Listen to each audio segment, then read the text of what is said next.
네, 8시 돼서 마감하고 시작할게요. 본래 오늘 오전 10시 해야 되는데 제가 그 시간에 서울에서 내려오는 기차 안에 있어가지고 자, 저녁에 부득이하게 오늘 촬영을 시작하게 됩니다. 어디 지금 보내주신 분? 두 분 보내주셨고요. 김현주 작가님 그리고 김혜정 작가님 이렇게 보내주셨습니다. 제 거 글까지 해서 3개의 글 읽어볼게요. 정리를 했습니다. 네. 자, 오늘 화스리워즈 서울의 청량역 근처 저희 사무실 거기로 찍어봤고요. 그러니까 샐러드, 그 다음에 운행, 냄비 이렇게 세 단어가 나왔습니다. 저는 쓰기가 너무 어려웠어요. 자, 어떤 글들 쓰셨는지 보도록 할게요. 먼저 보내주신 김현주 작가님 글 읽어보겠습니다. 집합 금지 명령이 떨어졌다. 사람이 모여야 일이 되고 돈을 버는데 집합을 금지한다니. 학원쟁이 25년 차 과학선생이다. 한 자리 오랜 시간을 보내온 시간만큼 벌이도 쏠쏠했다. 학생 수가 늘어가는 건 입소문에 입소문으로 괜찮았다. 코로나19가 오기 전까지 그저 오늘만 같아라 이 생각뿐이었다. 코로나19 이후 6년의 세월이 지났다. 학생이 90% 빠져나가 임대료를 벌어야 했다. 할 줄 아는 거라곤 가르치는 일 그리고 운전이 전부다. 뭐라도 시도하지 않으면 안 되어 아르바이트를 시작했다. 택시. 예약 서비스로 고객을 태우고 직접 결제를 하지 않아 선택했다. 수업이 없는 시간을 활용하면 해볼만 했다. 하지만 시스템과 차량 운행을 익히기까지 시행착오는 고려해야 했다. 특히 식사 시간을 맞추기가 쉽지 않다. 가끔은 이게 웬일인가 싶을 때도 있다. 맛집과 잠깐의 여유. 김치찌개를 주문하고 음식이 나오길 기다리며 주변을 둘러봤다. 메뉴가 김치찌개, 김치전골, 김치전이 전부다. 10평 남짓한 가게 안은 비좁은 듯 보였다. 빈자리가 없어서일까? 빈자리 없이 꽉 찬 가게 안 풍경은 맛집이라 말할 듯 했다. 5분여 시간이 지나 내 차례가 되었다. 정갈한 상차림에 입안 가득 침이 돌았다. 봄 기운 가득 담은 다양한 채소가 뒤엉켜서 그릇 안에 담겨 있다. 봄바람 살랑살랑 불어 보인다. 여린 잎들 위 얹어진 참깨 흑임자는 들꽃을 연상케 했다. 봄 향기 얹어진 샐러드의 달콤함 눈을 즐겁게 했다. 뜨겁게 달궈진 냄비한 김치찌개는 새벽부터 허기진 배고픔과 조우한다.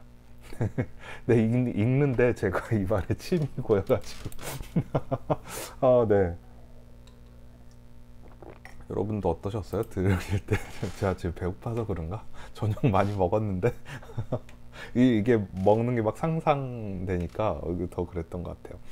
잘 써주셨고 혹시 실제신가요? 아니면은 픽션이신가요? 실제면 좀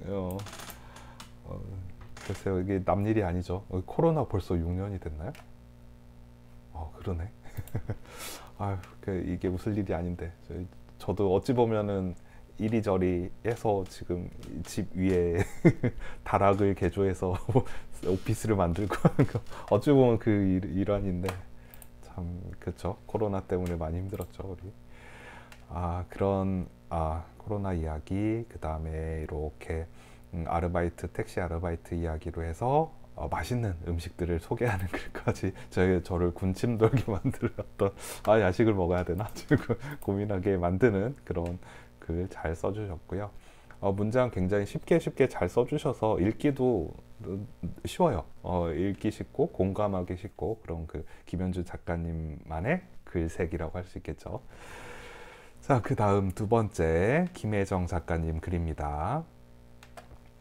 냄비에 보글보글 맛있게 끓고 있는 라면은 언제나 식욕을 자극한다. 지금은 인덕션이나 가스레인지가 싱크대 한 부분을 차지하고 있지만 어렸을 적에는 석유 골로가 있어서 학교 끝나고 집에 돌아와서 골로불 켜놓고 냄비에 라면 끓여 먹는 맛은 약간의 석유 불향과 인스턴트 라면 스프의 향이 스며들면서 한참 성장하는 시기에 간식으로 먹는 라면 맛은 아직도 잊히지 않는다. 단발머리에 무릎 조금 내려온 치마, 위에는 하얀 블라우스로 된 교복을 입고 총총 걸음으로 언덕배기 학교를 오르던 15살 앳된 소녀의 모습으로 학교 앞 분식 가게에서 떡볶이와 오뎅 국물을 먹으면서 껄껄 웃으며 이야기 나누었던 친구들. 하굣길에는 오르막길 및 큰 도로로만 운행하는 안내양 언니의 오라이 하는 소리에 버스는 출발을 하고 1시간 정도 걸리는 시간을 꾸벅꾸벅 졸기도 하고, 빈 자리가 있으면 앉아서 차창 밖을 바라보며 지나오던 길들이 그립다. 지금은 먹을 것이 풍족하기에 다이어트 한다고 야채 위주의 샐러드나 과일 등 소식을 하려고 하는 행복한 고민을 하지만, 지나온 날의 추억은 무엇과도 바꿀 수 없는 소중한 기억이기에 아련한 추억은 언제나 아름답다. 와, 잘 써주셨네. 김혜정 작가님은 이런 글 되게 좋은 것 같아요. 전 개인적으로 김혜정 작가님이 이렇게 쓰신 거 되게 좋아요. 그러니까 과거에 김혜정 작가님이 어린 시절, 학창 시절, 과거에 있었던 거 이야기가 지금과 딱 이어지는 저는 이런 게 되게 매력적인 글이라고 생각하거든요. 지금 어떤 젊은 작가가 이렇게 써요? 이렇게 쓸 수 있는 사람이 없어요. 이 시대를 오롯이 몸으로 체험하면서 사셨던 분들만 쓸 수 있는 글. 이게 정말 저는 소중한 글이라고 생각을 합니다. 그래서 골로불, 저 아주 꼬맹이 때, 어렸을 때 외할아버지가 항상 골로불에 치킨 그 당시 통닭 튀겨주시고 약과 튀겨주시고 그랬던, 저는 제 기억에 이제 골로가 그 골로인데, 이렇게 골로에 라면 끓여 먹는 이런 모습, 그리고 안내양 있던 버스의 모습, 이런 것들이 저는 시대상도 반영하고 또 작가님만의, 김혜정 작가님만의 글색도 되기도 하고, 어찌 보면 우리 사회의 역사도 되기도 하는 이런 글들이 너무 좋아요. 뭐라 그래야 돼? 귀한 글, 소중한 글, 상상으로 쓸 수 없는 글. 그래서 김혜정 작가님이 가끔 이런 글 써주실 때 너무 좋아. 네, 잘 써주셨고요. 그 다음 제 거 보겠습니다. 오랜 운행을 마치고 집으로 돌아왔다. 한 달이나 집을 비웠더니 집안 꼴이 말이 아니다. 비가 내리는 날이 많아서 그런지 집안 여기저기 곰팡이가 자리 잡고 있었다. 다행히 락스와 알콜로 닦아내니 곰팡이는 말끔하게 사라졌다. 캐나다로 이민 와서 트럭커로 생활한 지도 벌써 5년이 되었다. 큰돈을 벌 수 있다는 브로커의 소개만 믿고 아무런 정보도 없이 건너왔던 곳이라 여전히 이 나라에 미련은 없다. 처음 일을 시작했을 때는 냄비부터 각종 식기와 휴대용 가스레인지까지 챙겨 다녀야만 했다. 그런데 지금은 모두 전자레인지로 해먹을 수 있는 레톤르트만 챙겨 다니게 되었다. 그리고 휴게소에 들릴 때마다 신선한 야채가 가득 담긴 샐러드를 구매해서 영양 밸런스를 맞춰 챙겨 먹는다. 이것도 나름 요령이라면 요령이다. 그래도 여름에는 일하기 나쁘지 않다. 문제는 겨울이다. 겨울이면 모든 도로가 얼어붙는다. 심지어 눈도 많이 오고 극야가 계속되는 지역을 통과할 때는 위험했던 순간이 끊이질 않는다. 언제 다시 고국으로 돌아갈 수 있을까? 근데 저 픽션이에요. 완전 픽션인데 얼마 전에 유튜브로 캐나다 트럭커 생활을 다큐멘터리로 한 걸 봐서 그 생각이 나서 그걸로 한번 써봤어요. 생활하는 거 고생 많이 하시더라고요. 그래서 저도 이렇게 써봤는데, 저는 오늘 단어가 정말 힘들었어요. 샐러드, 운행, 냄비. 그러니까 샐러드와 냄비는 어떻게든 음식으로 붙여볼 수 있겠는데 운행이 너무 힘들어서, 그래서 이제 트럭커 얘기까지 이렇게 흘러가게 된 것 같아요.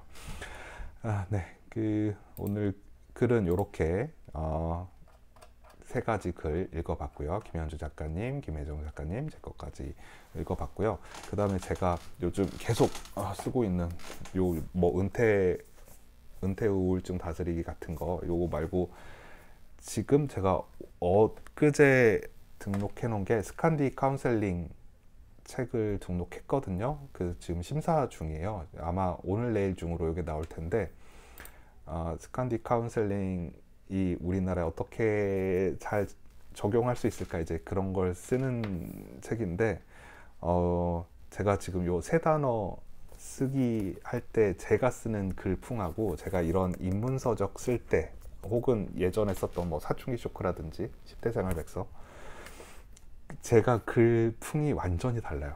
제가 이제 랜덤 세 단어 쓸 때는 저도 약간 좀 마음도 뭐 내려놓고 그냥 연습한다 생각하고 막 픽션도 쓰고 소설도 쓰고 판타지도 쓰고 막 이렇게 하는데 제가 보통 이런 입문서적 같은 거 쓸 때는 되게 제가 생각해도 날카로워. 너무 글이 날이 빡 서 있어. 날카롭게 써요. 저도 쓰면서 너무 예리한데 좀 그러면서 쓰긴 하는데 제가 쓰는 책들이 예를 들어서 뭐 사춘기 쇼크라든지 아니면 이번에 엊그제 제가 했던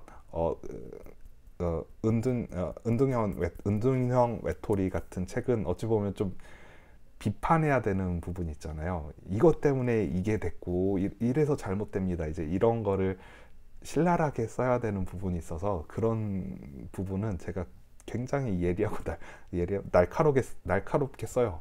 욕을 하는 건 아니지만 글풍이 확 달라요. 그래서 이번에 또 하나를 쓰고 있는데 제가 이제 오늘부터 원고 작업 시작한 거는 AI 시대에 살아남을 직업이 뭐가 있는지 이건데 제가 AI 도구를 쓰다 보니까 감이 온 게 있었어요. 그러니까 다른 직업도 많이 살아남겠지만 이 두 개의 직업은 제가 보증컨대 이건 살아남겠다. 그 직업 두 개를 찾아서 제가 그걸 지금 책으로 쓰고 있거든요. 근데 요거는 약간 뭐 비판할 일은 없으니까 좀 마일드하게 좀 원고가 써지지 않을까 저는 이런 생각도 하고 있고 제가 요즘 여기저기 강의 다니느라고 일정이 막 계속 틀어지는데 제가 다음 주 수요일도 서울에서 강의가 있어요. 다음 주 수요일도 있어서 수요일 오전 글쎄 이건 제가 좀 생각해보고 네, 공지를 드리도록 할게요. 일단 오늘 3월 26일이죠. 오늘 글은 이렇게 되고 그러면 오늘 글까지 해서 제가 3월 라이팅 메이트 포커스 책은 오늘자까지 해가지고 묶어서 이렇게 하면 되겠네요. 자연스럽게 글쓰기 내일 모레 있는 것까지 해가지고 3월 라이팅 메이트 포커스는 이렇게 할게요. 네, 오늘 또 참여해 주셔서 감사드리고 또 영상 봐주셔서 감사합니다. 여기까지 할게요. 다음에 또 봬요.